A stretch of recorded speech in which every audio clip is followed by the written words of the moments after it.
keras, dan itu semua itu bohong itu Bu, gitu.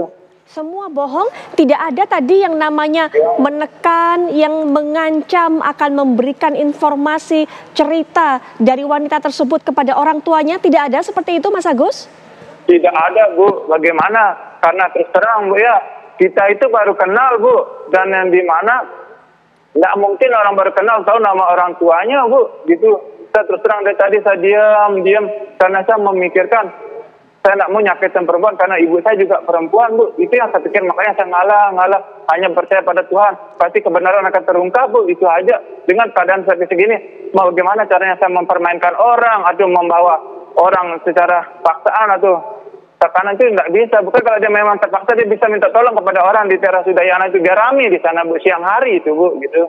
Ini tidak diapa-apain. Nah sekarang secepatnya di TV One ini saya akan memberikan bukti atas pencemaran nama baik saya yang belum saya sudah menjadi atau ditetapkan menjadi tersangka. Dia sudah mengekspos saya di media sehingga dituduhkan saya gitu, dan tanpa beluran muka dan terang-terangan disebut nama saya. Dan dia mengambil foto saya diam-diam di IG Bu, foto saya megang gamelan di saat saya kerja ngisi acara.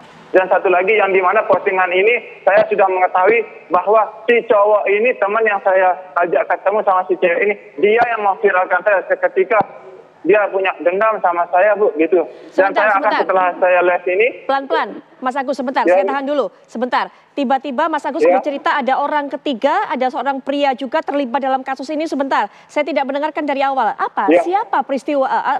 Siapa pria ini? Kenapa Mas Agus bercerita? Apa hubungannya? Ya, ini Bu, dia itu adalah temannya yang cewek Bu. Yang satu mempeluk saya, yang satu memfoto saya gitu.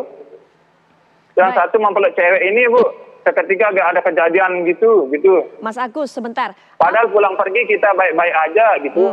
Mas Agus, apakah menurut Mas Agus ada seorang pria ini yang kemudian membuat semua skenario ini, membuat menjebak Mas Agus? Kalau menurut versi Mas Agus kan salah satunya adalah Mas Agus mengatakan pada media bahwa Mas Agus dijebak. Apakah pria ini yang Mas Agus katakan menjebak Mas Agus? Ya, saya akan menglihatkan bukti screenshotannya Bu. Setelah saya live ini saya akan memberikan ke TV One sebuah bukti screenshotan dan pun foto itu. Saya janji Bu, saya masih punya bukti.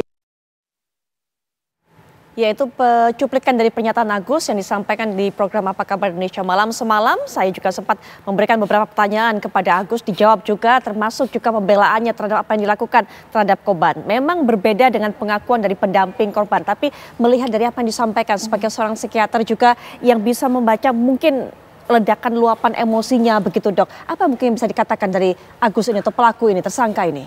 Ya. Tentunya untuk bisa menilai kondisi mental seseorang, kita perlu melakukan pemeriksaan secara langsung ya. Tapi kalau melihat dari kasus yang ada, kita melihat adanya indikasi kemungkinan ini suatu manipulasi psikologis. Karena ada perbedaan cerita antara korban-korban yang nggak cuma satu nih. Yang speak up mungkin ada beberapa nih yang akan memberikan informasi. Ada beberapa cerita yang bisa dibilang serupa dan ada cerita dari terduga pelaku yang berbeda. Berbedanya sangat bertolak belakang.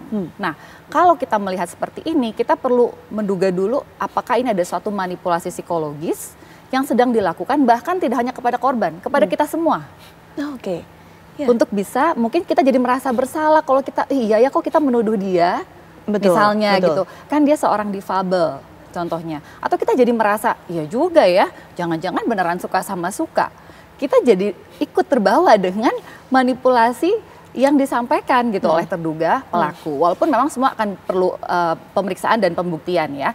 Tapi prinsipnya ketika kita menghadapi ada kasus di mana seseorang melaporkan adanya pelecehan seksual, adanya kekerasan seksual, itu betul-betul harus kita terima dan kita tindak lanjuti dengan serius. Ini yang membuat tindakan kekerasan seksual itu terlalu menjamur dan banyak dan tidak ada sanksi yang jelas kepada pelakunya. Karena ketika orang melapor, dia malah jadi pihak yang disalah-salahin. Yang diduga, kamu ini kali kegeeran aja kali, salah kira kali, mana mungkin. Dan ini yang harus hati-hati sekali dalam kita mengatasi kasus-kasus pelecehan seksual. Karena kalau menurut saya, kejahatan yang paling keji adalah kejahatan seksual. Okay. Dampak psikologis untuk korban itu luar biasa, bahkan lifelong, bisa seumur hidup dia mengalami trauma akibat kekerasan seksual. Sehingga ini kita perlu betul-betul berhati-hati, dan kalau melihat dari sekilas tadi ya cuplikan video, kita lihat bahwa si terduga pelaku ini cukup smart, pandai berbicara, dan ketika tadi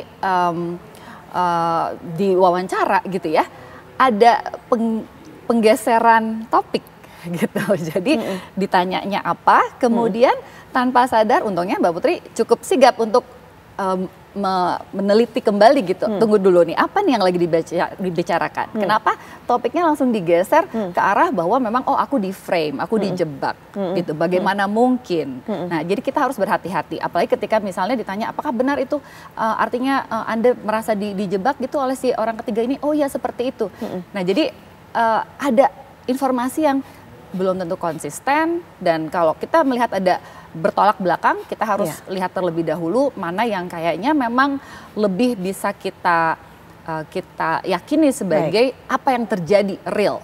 Karena memang seseorang yang jago manipulasi sangat mudah memutarbalikkan fakta atau melakukan gaslighting, di mana korban juga jadi ragu, apa iya ya? Jangan-jangan saat itu aku memang, jangan memang aku yang mau ya, atau aku yang bodoh ya.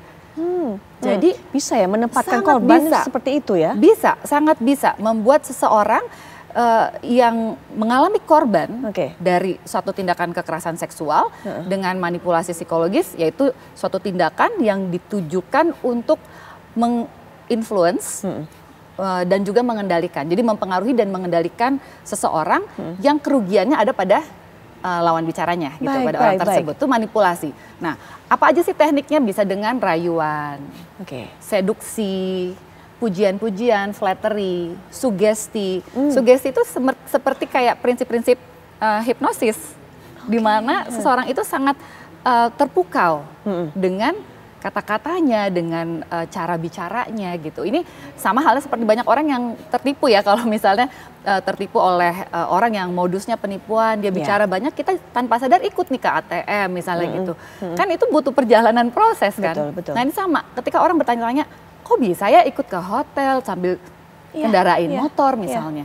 Bisa sekali ketika seseorang itu dipengaruhi secara psikologis. Baik, membutuhkan kemampuan berbicara seperti apa sebenarnya, Dok? Karena yang kita tahu ini setidaknya dari cerita korban terakhir, mereka ini orang baru kenal di tempat itu juga, di sebuah taman, tapi kemudian dengan manipulasi itu yang kemudian berbuntut dengan ancaman, begitu akhirnya kemudian mengajak untuk ritual pembersihan diri dan sebagainya. Korban ini mau ikut, membutuhkan, berarti pelaku ini memang selain ahli berbicara, ataupun juga apa lagi yang dibutuhkan? Ya, mungkin kalau ini sudah berulang kali ya, selain ahli berbicara, dia tahu bagaimana cara memainkan kondisi psikologis seseorang. Artinya gini, dia bisa melihat nih apa kelemahannya, kerentanannya, cepat bisa didapat gitu ya. Mungkin dengan berbincang-bincang digali informasi pribadi, kemudian didapatkan satu titik kelemahan, itu menjadi kuncinya. Gitu. Mungkin ditanya misalnya ya akun media sosial, sehingga bisa dideteksikan misalnya dia tinggalnya di mana, atau akan dicari informasi lebih lanjut. Sehingga bisa jadi korban, wah dia sudah tahu tentang hidup saya, pribadi saya, atau mungkin ada rahasia-rahasia pribadi, atau ada hal-hal yang tanpa sadar akhirnya korban mau melakukan, jadinya itu yang dia pegang sebagai informasi yang bisa disebarluaskan, misalnya seperti itu. Dan itu sangat bisa membuat seseorang akhirnya merasa terintimidasi di bawah tekanan, mengikuti apa yang diminta ya, atau disuruh oleh si terduga pelaku. Nah itu kalau kita bicara tentang apa yang biasanya terjadi pada kekerasan seksual. Iya. Nah terakhir juga penutup singkat dari Pak Arianto, silakan Pak. Ya, saya hanya melihat dari penyidikan ya. Ini masalahnya adalah penyidikan antara seorang pelaku yang lihai dan cerdik ya, melakukan suatu tindak kejahatan dengan memanipulasi dan membohongi publik ya, bahwa dia itu nggak mungkin berbuat jahat. Maka tugas polisi sekarang di sini adalah mencari bukti-bukti yang lengkap, ya, mengumpulkan saksi-saksi yang lengkap. Semua itu kemudian dituangkan di dalam berkas perkara supaya nanti lengkap. Buktinya itu bukan hanya 2 alat bukti, tapi ratusan alat bukti yang bisa disajikan di dalam berkas perkara. Contohnya tadi kesaksian korban ini ceritanya kayak apa, direkam semua tuh pembicaraannya gitu, saksi B ini pembicaraan gitu, saksi C ini termasuk berkas bukti-bukti itu harus punya bukti fisik ya. Nah itu nanti gunanya untuk disampaikan ke jaksa dan hakim supaya divonis. Nanti hakim yang akan memvonis ini apakah ini yang benar ini atau salah itu gitu ya. Yang kedua, polisi harus mulai sekarang juga memberitahu kepada publik. Supaya publik jangan digalang oleh keterangan dia terus. Tapi sampaikan kesaksian-kesaksian yang apa adanya itu kepada publik, ini loh bukti-buktinya. Sehingga publik nggak tercipta, tercetak dengan ceritanya dia itu. Itu saya kira dua tugas ini ya, tantangan dari para polisi supaya bahwa polisi sebagai pelindung pengayom itu bisa diwujudkan. Gitu. Jadi tugasnya adalah kumpulkan bukti yang sebanyak mungkin, scientific, ratusan kalau perlu ya, di dalam berkas. Dan yang kedua, berikan penjelasan kepada masyarakat, bukan polisi yang ngomong, biar orang-orang itu yang ngomong di depan publik, sehingga nanti publik akan bisa memvonis sendiri lah kira-kira siapa yang salah sebelum persidangan gitu. Baik. Dokter terima kasih sudah hadir memberikan pandangannya. Pak Rianto juga terima kasih sudah memberikan pandangannya mengenai kasus ini. Kita akan terus tunggu bagaimana proses tentunya kelanjutan dari pihak kepolisian, termasuk juga informasi apa yang nanti disampaikan dari korban yang memang melaporkan ini semakin banyak.